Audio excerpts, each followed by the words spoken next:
Sir आपका कार्यक्रम था वाराणसी में और वहाँ रोका गया कार्यक्रम, उसके लिए आपने एक आंदोलन, चरणबद्ध आंदोलन का भी ऐलान किया और भारत बंद का भी ऐलान किया। क्या तैयारी है भारत बंद को लेकर? सारे देश भर में इसकी तैयारी चल रही है। तो हम लोग जो संवैधानिक अधिकार है उसको रोकने की कोशिश होगी, हम उसको बर्दाश्त नहीं करेंगे।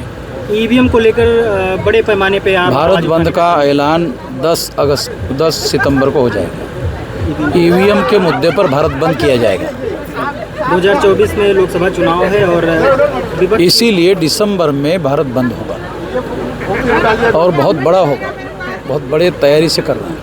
और आप लोगों को शायद जानकारी है कि नहीं, हमारी इंडिया के गठबंधन के लोगों ने चुनाव आयोग को ईवीएम के मुद्दे पर समय मांगा।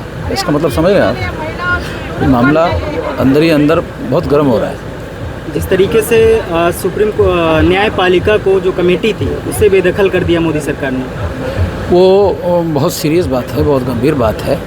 वो मामला दोबारा सुप्रीम कोर्ट चला जाएगा। ये तो अभी तो इन्होंने कानून बनाया है, तो कानून आजकल ऐसे कानून बन रहे हैं जब तक सुप्रीम कोर्ट क्लियर नहीं करता वो कानून ही नहीं रहता। वो चैलेंज हो जाता है सुप्रीम कोर्ट में और सुप्रीम कोर्ट उसकी जांच पड़ताल करती है कि संवैधानिक रूप से बराबर है कि नहीं है। अगर मान लो कि नरेंद्र मोदी के ही कैबिनेट का एक कैबिनेट आदमी है और प्रधानमंत्री बोलेगा, कैबिनेट वाला आदमी बोलेगा, कोई कुछ बोलेगा, मूर्खता की हद हो गई कानून बनाने की। यानी 3 लोगों की कमेटी, उसमें 2 लोग सरकार के ही, और वो नरेंद्र मोदी के कैबिनेट का ही दूसरा कैबिनेट आदमी, तो मतलब बहुमत पहले से। तो इसको कानून बोलते हैं। इसको निष्पक्षता के सिद्धांत का उल्लंघन नहीं माना जा सकता। बात समझ रहे क्या? ये निष्पक्षता का जो सिद्धांत है ना, उसका उल्लंघन है। मेरे जैसे साधारण बुद्धि के आदमी को ये बात समझ में आती है, सुप्रीम कोर्ट के लोगों को समझ में नहीं आती।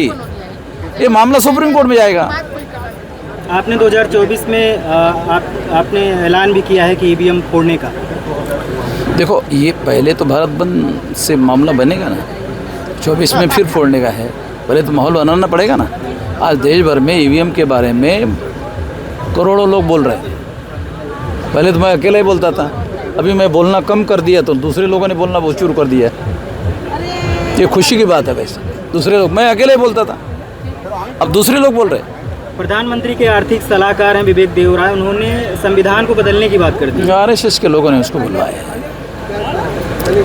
आरएसएस के लोग क्या करते हैं, उनकी काम करने की पद्धति है, वो सोचा छोड़ते हैं प्रतिक्रिया क्या होती है, उसका अध्ययन करते हैं, फिर अध्ययन करने के बाद अभी उचित समय नहीं आया है, प्रतिक्रिया का अध्ययन करते हैं। बड़े पैमाने पे हिंदू राष्ट्र की मांग उठ रही है, संवैधानिक पदों पर बैठे। हिंदू राष्ट्र क्या है? जो दयानंद सरस्वती ब्राह्मणों का, वो कहता है हिंदू मुसलमान की देवी गाली है, वो राष्ट्र बनेगा। हिंदू मुसलमान की देवी गाली है तो उस नाम पर राष्ट्र बनेगा। ये पूछा जाए अभी हिंदू धर्म में उसके नेता कौन है?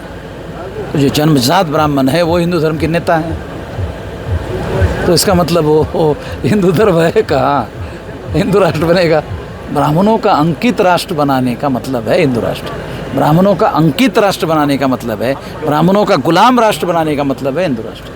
यानी कि हिंदू राष्ट्र की आड़ में ब्राह्मण राज स्थापित। हाँ, वो है ना, वो मौलिक बात बोल नहीं सकते ना। ब्राह्मणों का नियंत्रित गुलाम राष्ट्र बनाना है, बोल नहीं सकते, संविधान के विरोध में है, राष्ट्रद्रोह माना जाएगा।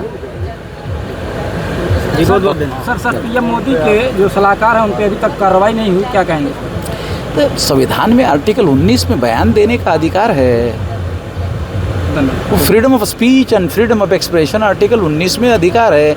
वो ऐसा बयान दे सकता है, मगर उस बयान की जांच पड़ताल सुप्रीम कोर्ट के लोग कर सकते हैं। और कल कोई आदमी उस बयान को आधार बना करके अगर सुप्रीम कोर्ट गया तो सुप्रीम कोर्ट भी बोलेगा उसको ऐसा बोलने का अधिकार है।